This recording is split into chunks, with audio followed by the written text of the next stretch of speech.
Friends, आइए discuss करते हैं जेई मेन 2026 में आया हुआ क्वेश्चन कहता है an ideal solenoid is kept with its axis vertical.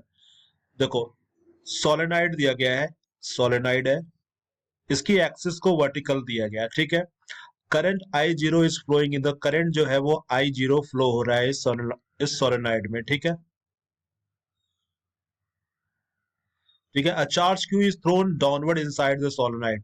अब इसमें डाउनवर्ड की तरफ ऐसे एक चार्ज क्यू को इसमें छोड़ दिया जाता है, ठीक है, inside the solenoid. It's acceleration of the charge particle is A. If है ये, इट नहीं है, ये एफ है। If acceleration of the charge particle is A, then अगर इस चार्ज पार्टिकल का एक्सलेशन ए है, जो क्यू चार्ज है इसका एक्सलेशन ए है, तो ए की वैल्यू ए क्या होगा, यही पूछ रहा है। देखो, अब इसमें सोलेनॉइड में देखो, ये अगर करंट इधर से बह रही है तो ये साउथ हो गया एंड ये नॉर्थ पोल हो गया, तो इसमें मैग्नेटिक फील्ड की डायरेक्शन क्या हो गई, सीधे ये हो गई डाउनवर्ड की तरफ।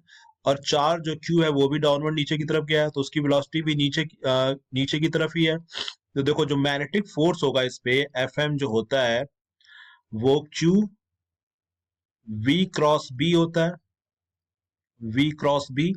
एंड देखो यहाँ पे एंगल जीरो बन रहा है, इस केस में एंगल आपका, चूंकि बी और क्यू नीचे की तरफ है, इसकी वेलोसिटी नीचे की तरफ होगी, तो जो एंगल होगा वो आपका जीरो हो जाएगा। Q V cross B, V भी sine theta, sine zero, theta zero, तो साइन जीरो जीरो, तो ये आपकी जीरो हो जाएगी।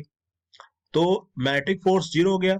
तो कौन सा फोर्स केवल इस पे लगेगा, इस चार्ज पे मैग्नेटिक फोर्स लग नहीं रहा, तो और कौन फोर्स लग सकता है, तो ग्रेविटेशनल फोर्स लग सकता है।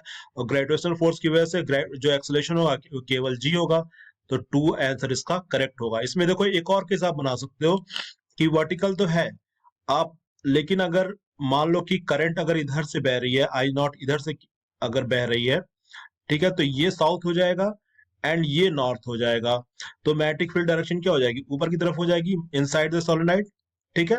इसमें नीचे की तरफ थी, इसमें ऊपर की तरफ हो जाएगी। और चार्ज आपने ऐसे फेंका हुआ है, ठीक है, नीचे की तरफ क्यों आ जाए, तब भी एंगल जो होगा वेलोसिटी, इस चार्ज की वेलोसिटी और जो मैग्नेटिक फील्ड की वेलोसिटी वो 180 थीटा इक्वल टू 180 होगा। दूसरे केस में, मतलब दो केस, इसमें दो केस होगा ना, तो थीटा इज इक्वल टू 180, तो ये भी जीरो हो जाएगा। तो एफ एम निकालोगे Q V cross B, V भी साइन थीटा, थीटा 180, साइन 180 भी जीरो होता है। तो मतलब दो केस बनेगा, दोनों में ही आपका आंसर एफ एम जो होगा वो जीरो होगा। तो आपका दोनों ही केस में केवल और केवल एक्सेलरेशन ड्यू टू ग्रेविटी के इक्वल होगा, तो इसका ऑप्शन टू ही करेक्ट होगा। तो thanks for watching this video.